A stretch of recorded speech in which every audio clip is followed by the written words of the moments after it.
सभी मूल निवासी बहुजन समाज के बुद्धिजीवी साथियों और इस हॉल में विराजमान समस्त हमारे बुजुर्ग, युवाओं, माताओं, बहनों और प्यारे बच्चों, जैसा कि मैं यह कहूंगा, मुझे बोलने के लिए यह राजस्थान से इनवाइट किया गया है। वक्ता के तौर पर कह दें, अतिथि के तौर पर। और यहाँ ऐसा भी नहीं है कि यहाँ कोई जानकार मेरे अलावा नहीं है। मुझसे भी बहुत ज्यादा कई गुना विद्वान और हमें भी सिखाने वाले लोग यहाँ पर विराजमान है। उनमें खास करके हमारे सामने बैठे हैं सोनोने साहब। मैं खुद थोड़ा सा हैरान हूं कि वो वहां यहाँ जगह है, फिर वहां क्यों बैठे हैं। फिर भी इनकी महानता है। साथियों, मैं राजस्थान के बाड़मेर जिले से चल करके आया हूं और राजस्थान का बाड़मेर जिला पाकिस्तान के बॉर्डर पर है। और वेस्ट बंगाल की बात करें, जहां मैं अभी खड़ा हूं, ये पूर्वी पाकिस्तान यानी कि अभी के बांग्लादेश के बॉर्डर पर है। तकरीबन 2800 किलोमीटर का सफर तय करके हम आपके बीच में पहुंचे हैं। तो वहां भारत के उस कोने से इस कोने में आने के पीछे कोई पर्पज या उद्देश्य जरूर होगा। ऐसे ही कोई घूमने के लिए हम लोग नहीं आए हैं और ऐसा भी नहीं है कि मैं कलकत्ता में पहली बार आया हूं। मैं वेस्ट बंगाल के प्रत्येक जिले में घुमा हूं, मैंने काम किया है। और अभी भी 19 में अक्टूबर में भी हम लोग कलकत्ता में थे। तो खैर, आप लोगों के बीच में आना होता रहता है। बात यहां आने के पीछे पर्पज हमारा ये है कि अभी जो हमारी समस्याएं तो आए दिन होती हैं, लेकिन अभी नई जेन्युइन जो हमारी प्रॉब्लम अभी जो चल रही है, जिसको यहां विषय के रूप में, सब्जेक्ट के रूप में रखा है कि हम लोग इसके ऊपर चर्चा करें और चर्चा करके लोगों को समझाएं कि इसके पीछे उद्देश्य क्या है।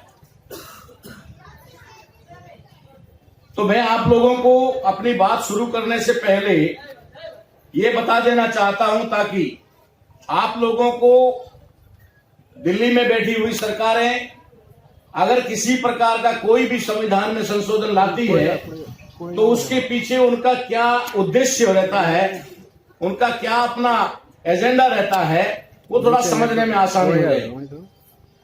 नहीं तो बहुत सारे लोग कहते हैं 124 अमेंडमेंट पहले हो गए थे, अभी एक और नया हो गया, क्या फर्क पड़ा।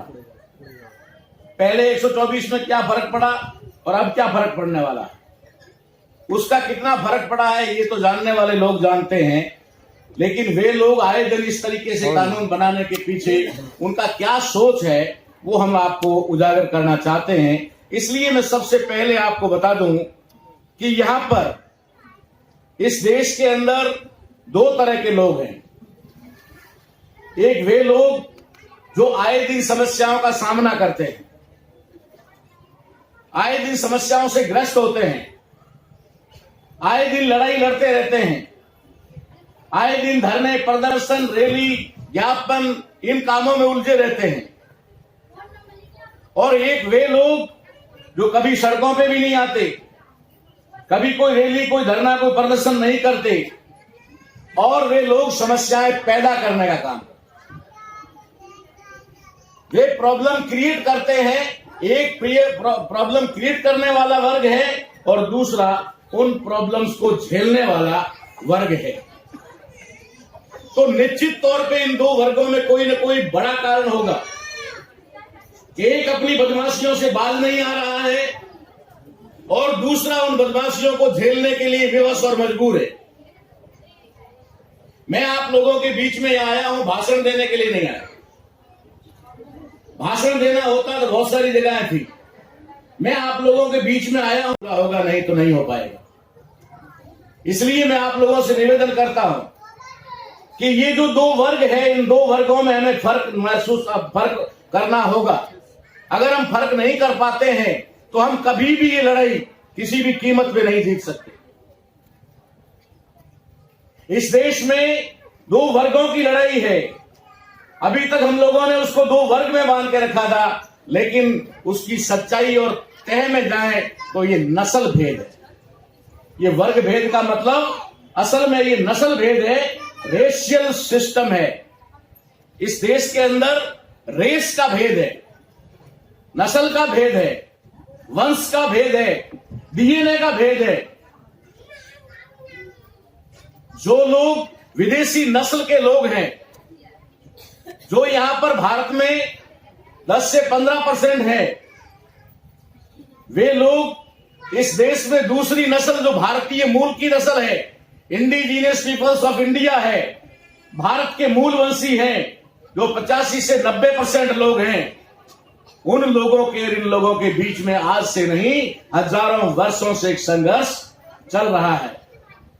और दुनिया में कोई भी अल्पसंख्यक, कोई भी संख्या में जो कम होता है, मुट्ठी भर लोग अगर पूरी जनता पर, पूरे बहुमत के ऊपर या बहुजनों के ऊपर राज करना चाहे तो वो साधारण तरीके से कभी राज नहीं कर सकते, चाहे उनके पास कितनी ही बुद्धि क्यों ना हो। थोड़े लोगों को ज्यादा लोगों पर राज करना है तो उनके लिए उनको षड्यंत्रों का सहारा लेना पड़ता है, लेना पड़ता है, लेना पड़ता है। इसलिए वे लोग हर बार नए नए षड्यंत्र करते हैं। तो पहले तो आपको यह समझना होगा कि यहां बैठकर सीए, एनआरसी, एनपीआर, इन चीजों के बारे में जो समझाने के लिए आए हुए लोग हैं और जो यहां सामने बैठकर सुन और समझ रहे हैं, ये लोग भारत के इंडिजीनियस पीपल्स हैं। वे भारत के मूल निवासी हैं। वे एससी, एसटी, ओबीसी, वे कन्वर्टेड माइनॉरिटी या वे एंटी डीएनटी विजेंटी के लोग बाद में हैं, पहले वो देश के मूल निवासी। अगर हम लोग ये समझ लेंगे तो हमारे बीच में ना तो कोई धर्म की दीवार खड़ी होगी, ना कोई वर्ग की दीवार खड़ी होगी, ना ही कोई कास्ट की दीवार खड़ी होगी। अगर हम लोगों ने अपने आप को मूल निवासी मान लिया पहली बार, जैसे ही हम लोग अपने आप को मूल निवासी मान लेंगे तो हमारे सामने अपने आप एक पिक्चर जो है सामने आ जाएगी कि विदेशी कौन। अगर हम मूल निवासी हैं तो विदेशी कौन, ये अगर हमारे सामने बात आ जाती है तो हमको ये लड़ाई लड़ना ही नहीं, जीतना भी आसान हो जाएगा और बहुत जल्दी हम ये लड़ाई जीत सकते हैं। बस समझना सिर्फ इतनी सी बात को है। अगर आपने अपने आप को मुस्लिम, अपने आप को शेड्यूल कास्ट, अपने आप को शेड्यूल ट्राइब, अपने आप को अदर बैकवर्ड क्लास ये समझा, आप ये लड़ाई कभी भी जीत नहीं सकते। और अगर आप सभी ने मिलकर के अपने आप को इस देश का इंडिजीनियस पीपल यानी मूल निवासी समझ लिया, आप समझ लीजिए कि लड़े बिना ही जीत लोगे, लड़ने की भी आवश्यकता नहीं पड़ेगी। और ये दावे के साथ डंके की चोट पे कहता हूं, लड़ना भी नहीं पड़ेगा। अरे हमारे दुश्मन की कोई औकात नहीं है लड़ने की। लड़ने की औकात होती तो ऐसे पैतरे करता, ऐसे षड्यंत्र करता, ऐसी कॉन्स्पिरेसी करता। लड़ने की औकात नहीं है, इसीलिए तो कॉन्स्पिरेसी करता है। मैं आपको एक उदाहरण बता दूं, वंश का, ब्लड का, डीएनए का क्या नेचर होता है वो मैं आपको बता दूं एक छोटा उदाहरण देकर। एक चिड़िया का बच्चा होता है और एक चूहे का बच्चा होता है। चिड़िया अंडा देती है, अंडे में से मैच्योर्ड होने के बाद बच्चा जैसे ही अंडे से बाहर आता है वो टहनी पर बैठना सीखता है। बैठते बैठते थोड़ा बहुत वो अपना बैलेंस बनाता है, उसके बाद उसके पंख काम करना शुरू करते हैं और जैसे ही वो एक टहनी से दूसरी टहनी पर जाने लायक बनता है तो वो क्या काम शुरू करता है मालूम है? वो एक तिनका एक तिनका एक तिनका इकट्ठा करना शुरू करता है और घोंसला बनाता है।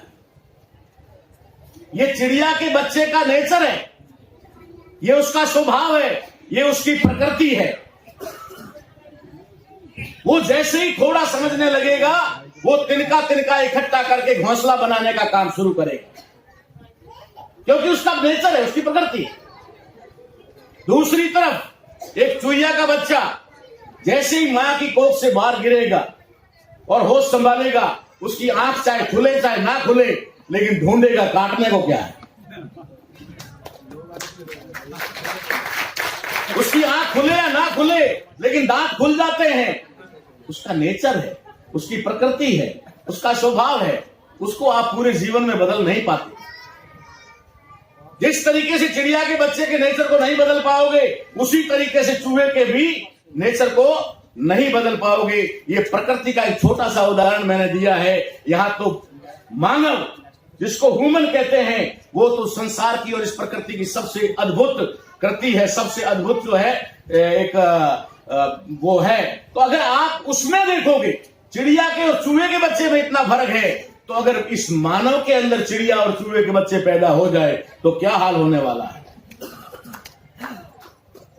इस तरीके के षड्यंत्र करने वाले लोग षड्यंत्रों से कभी बाज नहीं आएंगे। जैसे चूहिया का बच्चा मरते दम तक काटने से बाज नहीं आता है, वैसे ये भी कभी भी काटने से बाज नहीं आएंगे, ये षड्यंत्र करने से बाज नहीं आएंगे। हमारा इंडिजिनियस पीपल्स का अपना नेचर है, अपनी प्रकृति है कि हम लोग भाईचारे से रहना चाहते हैं। अतिथि देवो भव, अबे अतिथि देवो भव हमारे पुरखों ने नहीं कहा होता तो आज ये शायद समस्या हमारे सामने नहीं होती। उन गद्दारों को अतिथि मान करके हमारे देश में जगह दे दी, इसलिए वो आज हमसे सवाल कर रहे हैं कि तुम भारत के नागरिक हो। हद हो गई है। वो हमें पूछ रहा है कि तुम इस घर के रहने वाले हो। वो हमें कह रहा है घुसपैठिए। अबे 2001 में साबित हो गया था कि डीएनए के आधार पर तुम घुसपैठिए हो। मामसेप ने सारा का सारा एक्सपोज करके रख दिया कि इस देश के अंदर 3.5% ब्राह्मण और उस ब्राह्मणवाद के कुछ पोषक लोग जो हैं वे भारतीय मूल के नहीं है। ये डीएनए के आधार पर साबित हो गया।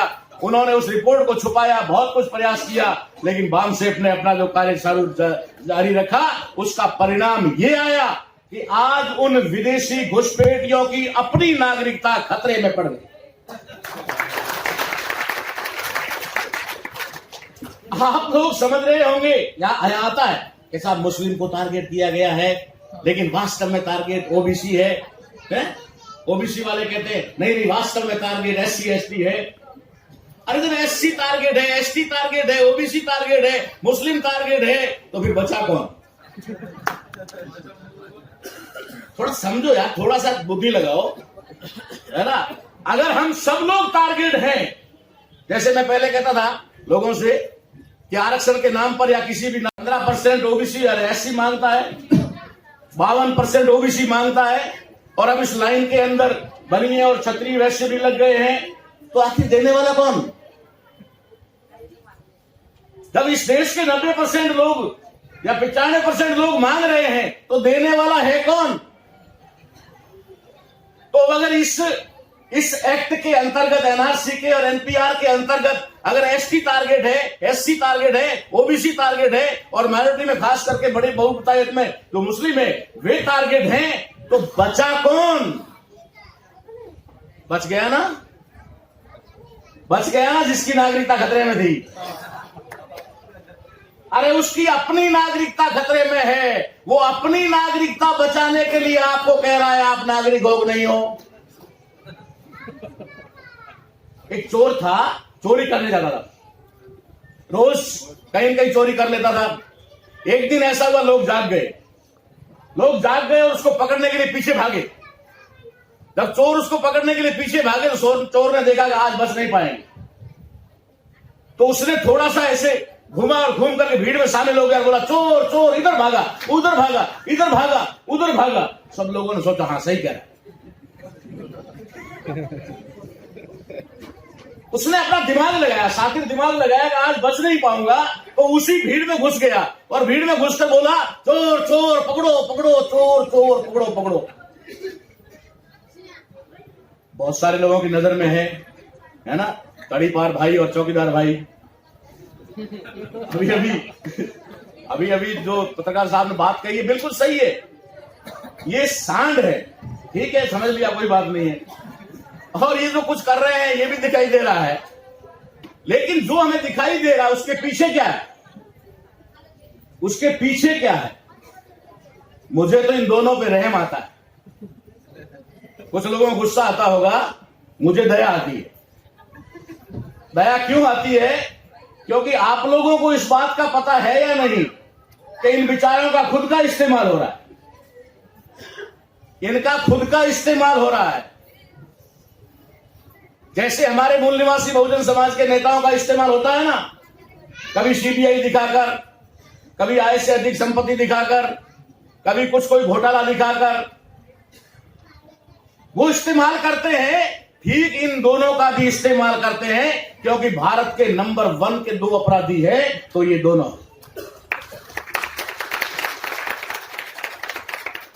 एक पूरी दुनिया में सबसे बड़े नरसंहार का आरोपी है, अपराधी है, और दूसरा वो भी गुजरात के अंदर कई केसों में आपराधिक रूप से इन्वॉल्व है। और इन दोनों की जगह अगर भारतीय संविधान, इंडियन कॉन्स्टिट्यूशन को ध्यान में रखते हुए अगर न्यायपालिका सही तरीके से करे तो इनकी जगह इस देश के अंदर प्राइम मिनिस्टर, होम मिनिस्टर की जगह नहीं, इनकी जगह तिहाड़ जेल में।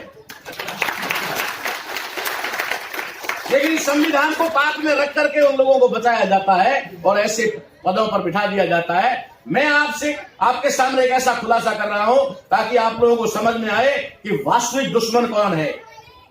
तलवार अपने आप किसी को नहीं काटती, कुल्हाड़ी अपने आप पेड़ को नहीं काटती, जब तक उसके पीछे हाथ नहीं हो।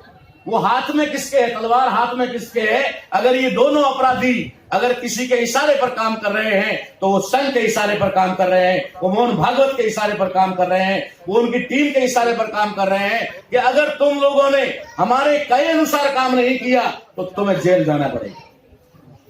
तो बेचारे इतनी सारी सुविधाएं भोग रहे हैं, हवाई जहाजों में घूम रहे हैं, हेलीकॉप्टर में घूम रहे हैं, जेल में तो बचे खुचे 5-10 दिन भी बड़े मुश्किल से निकलेंगे ना।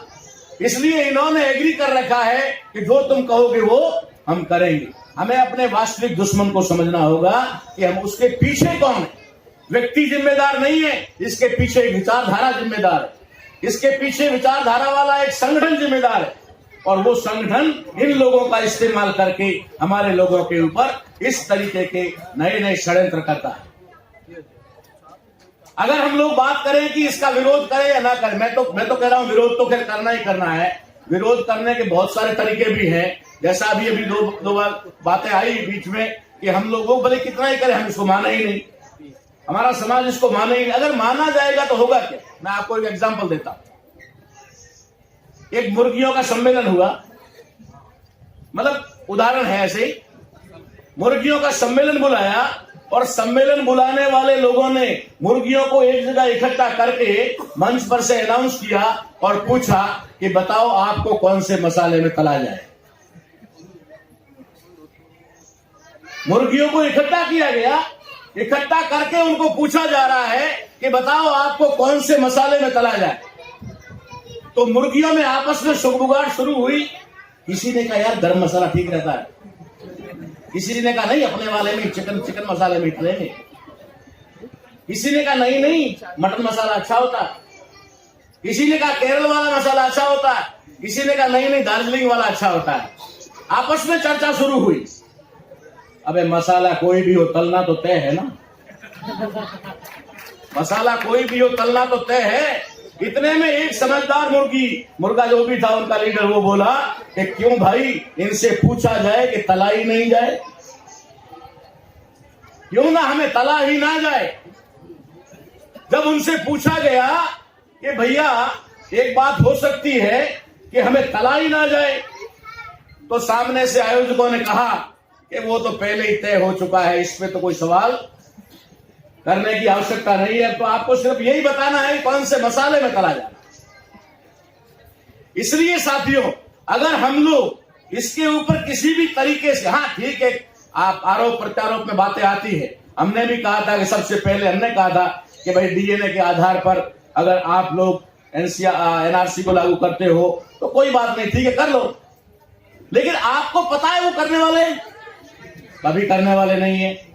दूसरी बात कि अगर हम लोग ये भी कहते हैं कि भाई ओबीसी की जनगणना, जाति आधारित जनगणना के आधार पर एनपीआर कर लिया जाए, तब भी वो करने वाले नहीं। हम कहते भले ही रहे, करने वाले तो वो है नहीं। तो करना तो उनको वही है जो उन्होंने तय कर रखा है, जो उन्होंने तय कर रखा है वही करना है। तो फिर क्यों ना हमें विरोध करना चाहिए। और विरोध करने का मतलब भी ये नहीं होना चाहिए कि इस तरीके से प्रोटेस्ट करके हम लोग कहीं पर भी मुर्दाबाद जिंदाबाद करके हजारों लाखों के लोग संख्या में इकट्ठे होकर के जंतर मंतर पे या कहीं और जगह एक जमा होकर के थोड़े दिन बैठ करके और उसके बाद में ज्ञापन दे करके अपनी जिम्मेदारी से मुक्त हो जाएं, ये कभी भी होने वाला नहीं है। मैं देख रहा हूं तकरीबन 25 साल से, तो मैं देख रहा हूं इस मिशन में आकर के देख रहा हूं, उससे पहले भी देखा है मैंने, करीबन 30 साल कंटिन्यू मुझे देखते हो गए हैं। मैं 18-20 साल का था तब से ही देख रहा हूं, हमारे लोग ज्ञापन दे रहे हैं, धरने दे रहे हैं, सम्मेलन कर रहे हैं और रिजल्ट कुछ भी नहीं आ रहा। रिजल्ट आया है तो सिर्फ और सिर्फ बामसेब के द्वारा किए गए जन जागरण की वजह से, ताकि जो मुर्दा लोग थे वो जिंदा हुए और जिंदा लोगों के अंदर जो स्वाभिमान पैदा हुआ है तो वे लड़ने लगे हैं। इस तरीके से अब हम लोगों को अगर ये लड़ाई जीतनी है, अगर ये लड़ाई हम लोगों को लड़नी है और लड़कर जीतनी है, तो हमें एक बात का ध्यान रखना होगा, हमें मूल निवासी कॉन्सेप्ट को अपनाना होगा। इंडिजिनियस पीपल्स हम लोग इस देश के हैं, हमारी जिम्मेदारी है कि हम उन विदेशी लोगों को, विदेशी जो साबित हो चुके हैं और अब अपनी नागरिकता बचाने के लिए प्रयास कर रहे हैं, जैसा अभी अभी कहा, ये सारी बातें अलग अलग लोगों का बहुत निचोड़ निकलता है, जब मंथन होता है तो बहुत कुछ निकलता है। यहाँ ये भी बात आई कि 100 करोड़ लोगों की नागरिकता खतरे में है। 100 करोड़ लोग, तकरीबन 100 करोड़ लोग जो है वोट से वंचित होने वाले हैं। तो आप समझ लीजिए 100 करोड़ लोग अगर, इस देश के 100 करोड़ लोग अगर वोट से वंचित होते हैं, नागरिकता की, उनकी नागरिकता पे सवाल उठता है, तो नेचुरली जो विदेशी लोग हैं, 15 से 20 करोड़ लोग जो विदेशी है, वे इस देश के नागरिक साबित हो जाएंगे। वे लोग अपनी नागरिकता बचाने के लिए लगे हुए हैं, मैंने पहले भी कहा, अभी भी कह रहा हूं, और हमें किसी भी कीमत पर उनकी नागरिकता को भारतीयता नहीं होने देना है। इस बात का हमें एक तरह से शपथ लेना है, एक कसम खानी है कि हम इन विदेशियों को भारत का नागरिक नहीं मानेंगे, नहीं मानेंगे, नहीं मानेंगे, चाहे वो ऐसे और भी कई षड्यंत्र करें। ये आखिरी षड्यंत्र नहीं है, इससे आगे भी कई षड्यंत्र होने वाले, बहुत सारे नए नए षड्यंत्र होने वाले हैं। अभी तो आपको ये भी पता नहीं है कि हमने ईवीएम मशीन को इतना बड़ा हवाल मचाया तो उन्होंने हमारे पहले वोट चोरी कर किए, ईवीएम के माध्यम से वोट चोरी किए, और अब जो ईवीएम के आधार पर भी वोट चोरी करने का चांस इनका खत्म हो रहा है, तो इन लोगों ने कहा इनका वोट का अधिकार ही खत्म कर दो। आपने देखा या नहीं देखा, आरएसएस में काम करने वाला राम माधव, जो आज बीजेपी का महासचिव है, वो स्पष्ट अपना बयान देता है, स्टेटमेंट देता है कि बिना इलेक्शन के भी सरकार बना सकते हैं। ये साधारण बात नहीं है। अगर कोई ऐसा आदमी स्टेटमेंट देता है तो उसके पीछे बहुत बड़ा षड्यंत्र है। इस बात से आपको मुकरना नहीं चाहिए, इस बात के लिए आपको तैयार रहना चाहिए। मैं उन लोगों की बात करता हूं, जैसा कि मैंने अपनी तरफ से खोज करके बताया है, हमारे संगठन ने इस पे रिसर्च करके बताया है कि जो लोग 1948 में भारत के राष्ट्रीय ध्वज को पैरों तले कुचलते ही नहीं है, जला डालते हैं और इंडियन कॉन्स्टिट्यूशन को मानने से इनकार करते हैं, और उसके तहत उस संगठन के ऊपर रोक लगती है, बैन लगता है, और बैन सिर्फ 2 शर्तों के ऊपर हटाया जाता है कि आप इंडियन नेशनल फ्लैग को मानोगे और इंडियन कॉन्स्टिट्यूशन को मानोगे, उसके ऊपर बैन हटाया जाता है।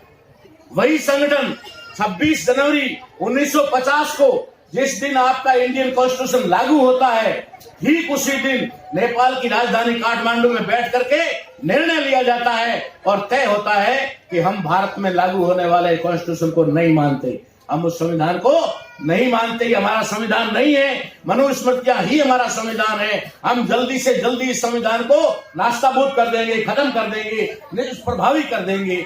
इस तरीके का रेजोल्यूशन पास किया जाता है। वो आरएसएस संगठन आज की तारीख में तिरंगा यात्राएं निकाल रहा, जो कभी नेशनल फ्लैग को जला रहा था, आज वो तिरंगा यात्राएं निकाल रहा है। आपको समझने की आवश्यकता, मैं आपको समझाना चाहता हूं, आप थोड़ा सा समझ लें इस बात को कि हमारा नेशनल फ्लैग तिरंगा नहीं है। इसको तिरंगा कहकर के, जिस तरीके से इंडिया दैट इज भारत यहां लिखा गया है, हमने कहा इंडिया को यानी भारत को भारत को हिंदुस्तान कहना, भारत, बहना थोड़ा सा शांति बनाकर बैठ जाइए। भारत को हिंदुस्तान कहना भारतीय संविधान के आर्टिकल 1 का उल्लंघन है। भारतीय संविधान के अनुच्छेद 1 में पहले आर्टिकल में लिखा हुआ है इंडिया दैट इज भारत। और अगर हम लोग इसको, या हमारा दुश्मन जिन्होंने बड़ी योजनाबद्ध तरीके से इसको हिंदू राष्ट्र घोषित करने का प्लान बनाया और इसको हिंदुस्तान नाम देने का प्लान बनाया, वे लोग हर आदमी की जुबान के ऊपर हिंदुस्तान शब्द डालना चाहते हैं। 2000 वर्ष पहले क्या था? 2200-2300 वर्ष पहले भारत बहुत बड़ा देश था। भारत संपूर्ण बौद्धिस्ट देश था और उन्होंने बौद्धिस्ट को खत्म करके, बौद्ध धर्म को खत्म करके इस देश के अंदर ब्राह्मण राज स्थापित किया। ये 2000 वर्ष पहले का भारत है। उस समय इस्लाम नहीं था, उस समय क्रिश्चियन नहीं था, न सिख था, न जैन था, जैन जरूर होगा, और कोई भी धर्म नहीं था। ऐसी स्थिति में उन्होंने इस देश को ब्राह्मण राज स्थापित किया था। आज वे ब्राह्मण राज स्थापित नहीं कर सकते, इसलिए हिंदू के नाम पर छुप करके इसको हिंदुस्तान बनाकर हिंदू राष्ट्र बनाना चाहते हैं। आज तथाकथित हिंदू लोग भी कान खोलकर सुन ले कि वो अगर कहीं पर भी ऐसा सोच रहे होंगे कि अगर हिंदू राष्ट्र बना तो हमारा राज आएगा, ये सपने में भी आने वाला नहीं है। ये हिंदू राष्ट्र सिर्फ ब्राह्मणों का राष्ट्र होगा, क्योंकि ब्राह्मणों का, हिंदुओं का धर्म गुरु ब्राह्मण है, और ब्राह्मण अगर धर्म गुरु है तो राज सत्ता में वही बैठने वाला है। इसलिए आप लोगों को समझना होगा, हमारे आने का उद्देश्य यही है कि आप इन तमाम, इनके बारे में डिटेल में नहीं जाऊंगा, बहुत समय हो जाएगा। बहुत सारे लोगों ने इसकी व्याख्या कर ही दी है कि ये किस किस तरीके से लागू होने वाला है। जो सीए भी था पहले, कैब था, वो बिल था, बिल पास हो गया था, एक्ट हो गया, एक्ट के बाद में अब जो है एनआरसी हो जाएगा, एनआरसी के बाद में फिर जनगणना के अंदर एनपीआर हो जाएगा। इस तरीके से वे लोग आप लोगों की नागरिकता को खतरे में डाल करके अपनी नागरिकता को स्थापित करना चाहते हैं। ये मैंने आप लोगों को समझाने के लिए आया हूं, और आप लोगों में अगर जरा सी भी समझदारी है तो आप लोग इस गुलामी को स्वीकार करने किसी भी रूप में, जैसा कि हम कह चुके हैं कि हम इन कानून को किसी भी रूप में, चाहे अब तक तो हम भी कहते थे कि डीएनए के आधार पर कर लें, लेकिन अब डीएनए के आधार पर भी हम लोग मानने को तैयार नहीं है। डीएनए पहले ही कह चुका है कि यूरेशियन ब्राह्मण भारत के मूल निवासी नहीं है। अब हमें बार बार इस चीज को करने की जरूरत नहीं है। राखी गढ़ी में साबित हो चुका है कि आर्यन जो भारत के मूल निवासी नहीं है, फिर ये हमें कौन पूछने वाले होते हैं? हमारे संविधान के अंदर आर्टिकल 5 से लेकर 11 तक नागरिकता के कानून बने हुए हैं। जब पहले से ही कानून बने हुए हैं, संविधान के अंदर बने हुए हैं, तो अब हमें नए तरीके से लाने की आवश्यकता क्या है? ये सिर्फ और सिर्फ बकवास है। सिर्फ और सिर्फ कहने का मतलब है, ये सिर्फ कोई ऐसा नहीं है कि बौद्ध, जैन और ईसाइयों को शामिल कर दिया गया, ये नहीं है। ये सेग्रीगेशन का मामला है। जिस तरीके से उन्होंने पहले इस देश के अंदर लोगों को अलग अलग करके मारा, सबसे पहले नॉर्थ ईस्ट के लोगों को मारने के लिए उन्होंने उनको नाम दिया उल्फा और माओवादी। क्या नाम दिया? उल्फा और माओवादी नाम देकर के उनको दबाया। सेकंड नंबर पे उन्होंने सिखों की ताकत को दबाने के लिए उनको उग्रवादी नाम दिया, उग्रवादी कहकर के उनको दबाया। तीसरे नंबर पे उन्होंने मुसलमानों को दबाने के लिए उनको आतंकवादी की संज्ञा दी, आतंकवादी कहकर के फिर उनको दबाया। चौथे नंबर पे उन्होंने कोस्टल एरिया के आदिवासियों को दबाने के लिए उनको नया नाम दिया नक्सलवादी, और नक्सलवादी कहकर के उनको दबाया। उस समय सारे लोग अलग अलग बढ़ करके पिटते रहे, कोई भी साथ में नहीं हुआ। और आज की तारीख में वे अम्बेडकरवादी जो लोग मिशन इस देश के अंदर चला रहे हैं, उन अम्बेडकरवादियों को एक नया नाम दे चुके हैं, उपद्रवी। एक नया नाम दे चुके हैं, उपद्रवी। अब उपद्रवियों को भी जेलों में डालने का प्लान किया जा रहा है। उनकी भी इसके अंदर जो है सजा और नागरिकता खतरे में डाल करके उनको भी उस दायरे में लिया जा रहा है। इसलिए साथियों, अब हमें आतंकवादी, नक्सलवादी, उग्रवादी, माओवादी, उपद्रवी और उल्फा बन करके अलग अलग नहीं पिटना है। अब हमें बनना है तो सिर्फ मूल निवासी बनना है। अगर हम मूल निवासी बन गए तो दुनिया की कोई ताकत हमें झुका नहीं सकती। आप सभी लोग अपने अपने तरीके से जीवन जिए, अपने अपने तरीके से अपना जो है व्यवहार करें, कोई दिक्कत नहीं है। लेकिन आप अपनी पहचान सिर्फ और सिर्फ भारत के मूल निवासी यानी भारतीय बनाएं, तो हम लोग ये लड़ाई जीत सकते हैं। आप लोग ऐसा करेंगे, ऐसी उम्मीद और आशा के साथ आप लोगों ने मेरी बात को ध्यान से सुना और इस पर आप अमल करेंगे। इसके लिए आप लोगों को धन्यवाद। जय मूल निवासी, जय भारत, जय संविधान।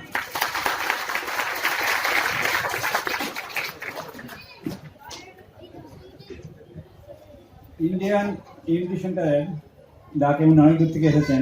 আলাদা ওনাকে আমি ধন্যবাদ জানাচ্ছি। পশ্চিমবাংলায় বিভিন্ন জায়গায় তিনি কাজ করেছেন। আমরা যে কথা আলোচনা করছিলাম ইন্ডিয়ার একটি ভারত, তার সঙ্গে সঙ্গে উনি আরেকটা ঔষধ আমাদেরকে দিয়ে গেছেন